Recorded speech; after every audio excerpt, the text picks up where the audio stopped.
Okay, so you're looking to really dive deep and get up to speed on Bihar, right? Yeah, that's right. A state in eastern India, Mm-hmm.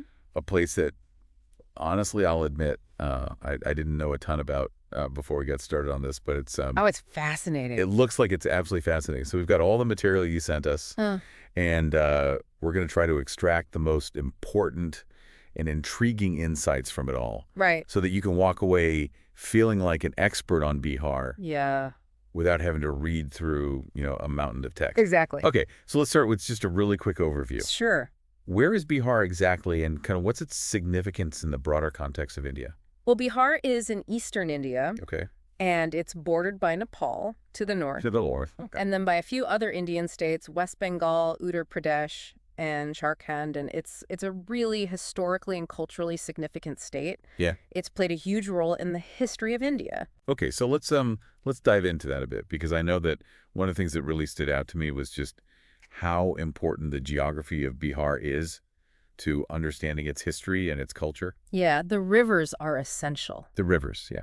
Particularly the Ganges River flows right through the state and is really crucial for life there. Yeah. And the economy, agriculture has been supported by these rivers for centuries, Yeah. and trade the movement of people. So really shaping the region. Absolutely, the lifeblood. Okay, so we've got this sense of these powerful rivers shaking the land. And then when we jump into the history of Bihar, it seems like we're talking about some of the most important empires in ancient India.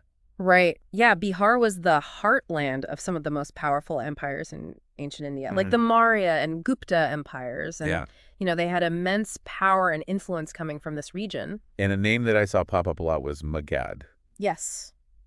Is that like a region, or what exactly is that? So Magad was a really powerful ancient kingdom Okay. that was located in what is now Bihar, Okay. and it actually formed the base for these empires, Oh, yeah. like the Maurya and Gupta empires. Yeah. And, rulers like Emperor Ashoka and Chandragupta Maurya, they ruled from Magad, Oh. and they shaped a huge territory and had a lot of influence over regions beyond just their borders. That's amazing. I mean, just thinking about that, the scope of their power back then. It's really incredible. Yeah, absolutely. Yeah. Okay, so we've got these powerful empires. Yeah. And then within that historical context, but kind of shifting gears a little bit, there's also Bodh Gaya, Right. which, for anybody interested in Buddhism, this is really like the most significant place, right? Absolutely. Yeah.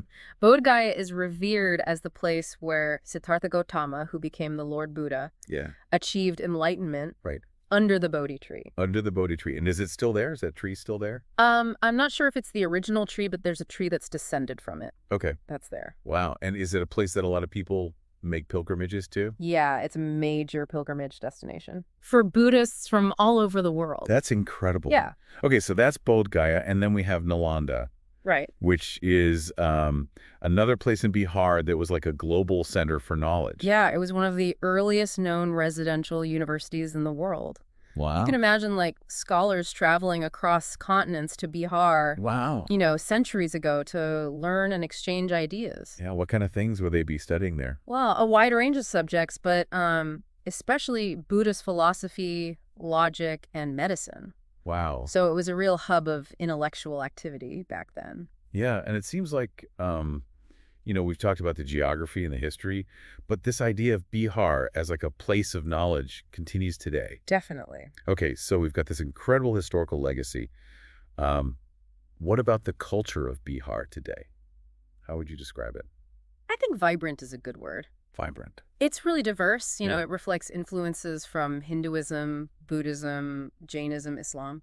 Yeah, so all the major religions. Yeah, they've all left their mark on the culture. Yeah, yeah. And Bihar has also made some really significant contributions to the arts, right? Yeah, You definitely. know that there's like traditional music and dance and the Madhubani paintings. Right, so traditional Bihari music and dance have earned international recognition, Wow. as have the paintings, which are super distinctive. Yeah, those are amazing. So like really intricate and colorful. Yeah, exactly. Okay, and what about festivals? Are there any particular festivals that are really important in Bihar? Yeah, Chath Puja is a major one. Okay. And it's really unique because it's dedicated to the sun god. The sun god. Oh, And it's a multi-day festival. wow. Involves a lot of rituals and devotion. So it's really like a central part of the culture. Yeah, absolutely. Okay, so we've got this land with a really deep history and a really vibrant culture. Great.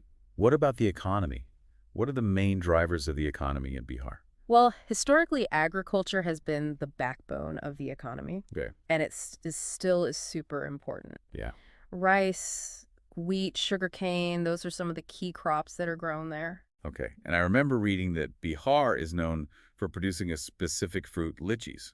Right. Yeah. The Muzaffarpur region in Bihar is famous for its delicious lychees. Lychees. Okay. I'll have to try those sometime. You should. They're good. All right. And so agriculture has been the main thing. But I know that there have been efforts to develop other industries. Yeah, the government's been working on strengthening the industrial base in Bihar. Okay. It's still, though, one of the states with a lower per capita income in India. Okay. So there are definitely economic challenges that need to be addressed. Right. So it's kind of a mixed bag. Yeah. Okay. Let's switch gears a little bit and talk about languages. Okay. What are the main languages spoken in Bihar? So it's quite a diverse linguistic landscape. Okay.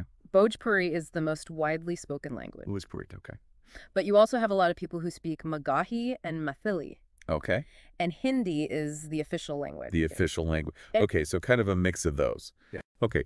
And what about the political scene in Bihar? Are there certain political parties that are really dominant or? Yeah, so Bihar has a very active political scene. Okay. Some of the key players are the JDU, the RJD, and the BJP. Okay. And there's been quite a bit of change in the political landscape. Yeah. Especially after Bihar became a separate state in 2000. A separate state. Okay. Yeah, it was separated from Jharkhand. Okay, so that was a pretty big turning point. Yeah, definitely. Okay, now I want to talk about tourist attractions. Okay. Because if someone's listening and thinking like, wow, Bihar sounds really amazing, I want to go visit. Right. Where should they go? What are some of the must-see places? Well, I mean, Bodh Gaya is a top one. Yeah, The site of Buddha's enlightenment. yeah. People come from all over the world to see it. And what about Nalanda? Can people still visit the ruins of Nalanda? Yeah. You can actually walk through the ruins, Wow. and it really gives you a sense of history. Yeah, that must be amazing. And what about the capital city, Patna? What's there to see in Patna? Oh, Patna has a lot of great sites too, like the Okay. Patna Sahib Gurudwara, which is really important for Sikhs. Okay. There's the Golgar. What's the Golgar? It's this big dome-shaped building Okay. that used to be a granary. A granary, okay. And there's the Patna Museum, which has all these artifacts from the region's history. Wow. Okay, so plenty to see in Patna. And are there any other places that you would recommend? Yeah, definitely. Okay. So Vaishali is another important Buddhist site, Okay. and it's also the birthplace of Lord Mahavira, who's the founder of Jainism. Wow. Okay. Then you've got Rajgir, which has hot springs. Hot springs. Yeah, and it's connected to Buddhism and Jainism as well. Wow. So kind of a mix of like the natural beauty and then the historical significance. Exactly.